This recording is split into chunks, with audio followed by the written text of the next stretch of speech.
Today on Rappler. Bam Aquino, Coco Pimentel, and Sonny Trillanes are proclaimed senators.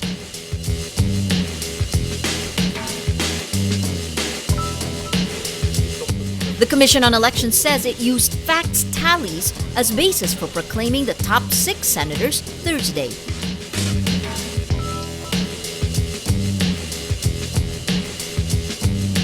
And the Justice Department says Taiwan should make an official request before investigating the death of a Taiwanese fisherman.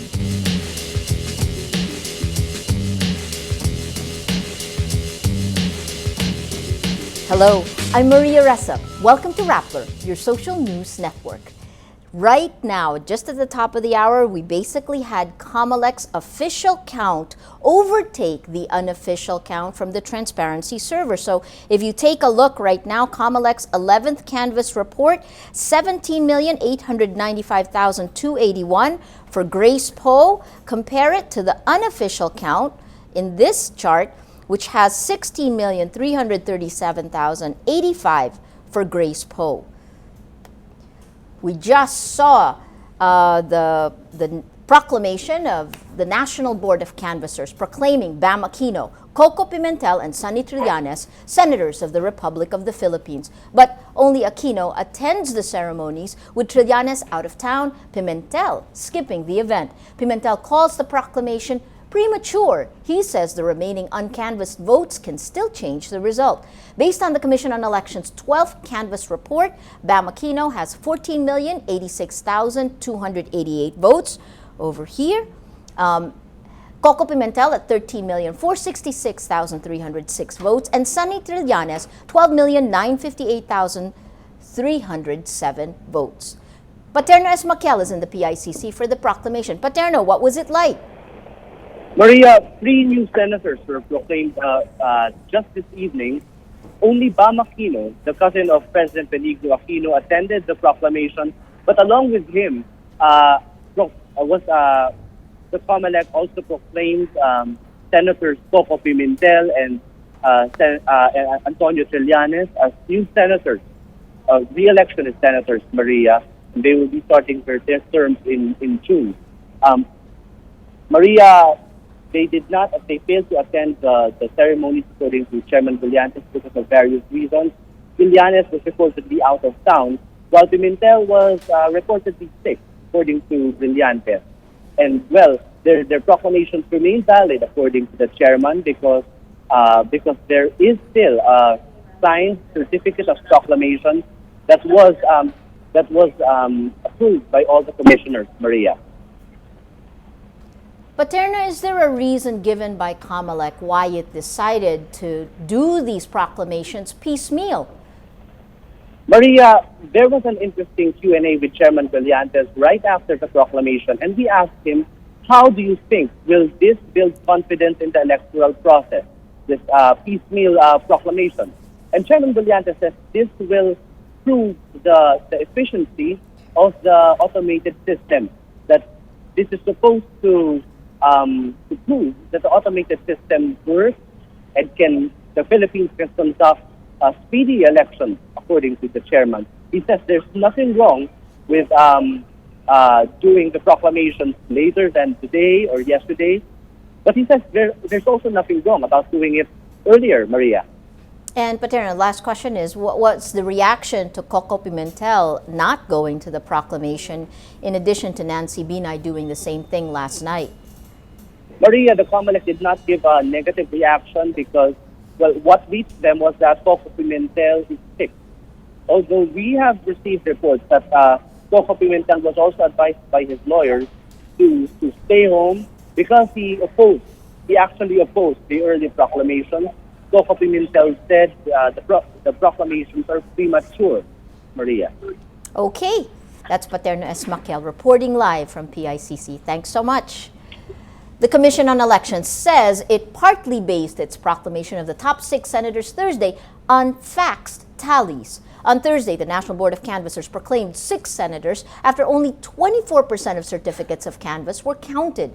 The COMELEC earlier ordered local canvassers who failed to transmit their results on Wednesday to fax directly to the National Board of Canvassers based in Manila. COMELEC says it used these tallies, called group canvass reports, to project the number of COCs not yet received by NBOC. In resolution number 9706 released Friday, the poll body says it used these validated tallies as basis to determine the votes obtained by the candidates for senator and to determine whether the standing of those proclaimed senators will be affected by the remaining canvass not yet received by the NBOC. Nancy Binay skips her proclamation ceremony at the Philippine International Convention Center Thursday despite her absence. The National Board of Canvassers named Binay as senator. Commission on Elections Chairman Sixto Brillante says the proclamation is valid. Your certificate of proclamation is the evidence of your proclamation. We have it already, and it is signed by all the commissioners. So as far as we're concerned, she Nancy Binay, has already been proclaimed. Before the proclamation, sources from the United Nationals Alliance say Binay thought twice about attending because of UNA's motion to postpone the partial proclamation of senatorial candidates. On Wednesday, UNA filed a motion to suspend the proclamation, citing an alleged breach in the access of election data. COMELEC denied the motion and went ahead with the proclamation. Poll Chief Sixto Brillante says he would resign if the 6 candidates proclaimed Thursday are dislodged from the winning lineup. On Thursday, the NBOC proclaimed the 6 senators based on only 24% of the COCs. In an interview with reporters, Brillante says he guarantees the 6 senators will end up winners after the board tallies all certificates of canvass. He adds, "I will fight for it. I will resign if the 6 get dislodged." The number of voters in the canvassed COCs right before the proclamation was 13.38 million. That's around 36.8% of the projected voter turnout of 36.4 million. The Commission on Elections proclaims 6 new senators Thursday, including race frontrunner Grace Poe. Rappler's editor-at-large Marites Vitug says her win shows the continuing influence of showbiz. Here's her video blog. Victory shows the power of showbiz. The name of her father, the late movie icon Fernando Poe Jr., spelled magic.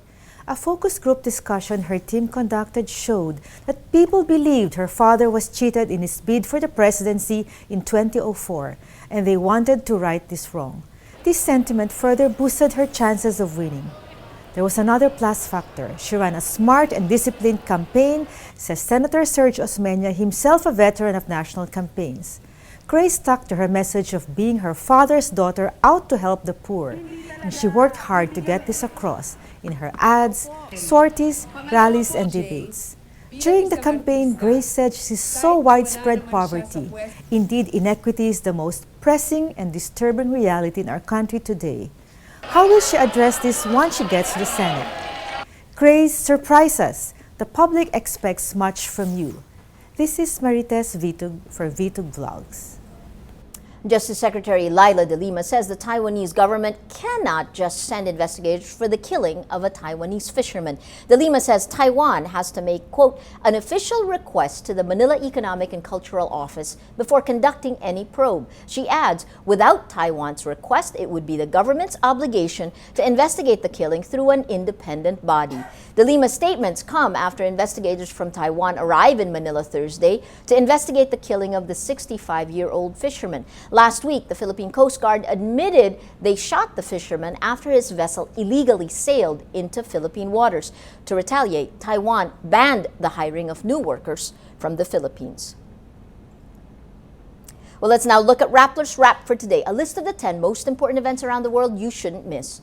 At number 4, Indonesia's foreign minister calls for a new treaty spanning across Asia to help build trust. During a visit to Washington, Foreign Minister Martina Delegawa says a treaty could help end, quote, the all too familiar vicious cycle of tensions in Asia and encourage confidence by bringing countries together in their goals. Now, Delegawa says an Indo-Pacific-wide treaty of friendship and cooperation would fit with ASEAN Bloc's Treaty of Amity and Cooperation, which bans the use of force in settling disputes in Southeast Asia.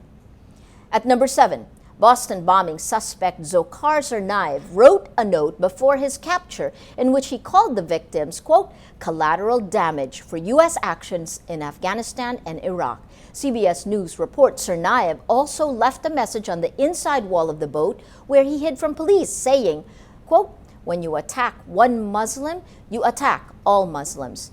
The twin explosions near the finish line killed 3 people and wounded more than 260. And at number 10, football megastar David Beckham announces his retirement after 20 years in the sport. The former England captain makes the announcement shortly after winning the League One title with French giants Paris Saint-Germain, making him the first Englishman to win league championships in 4 different countries.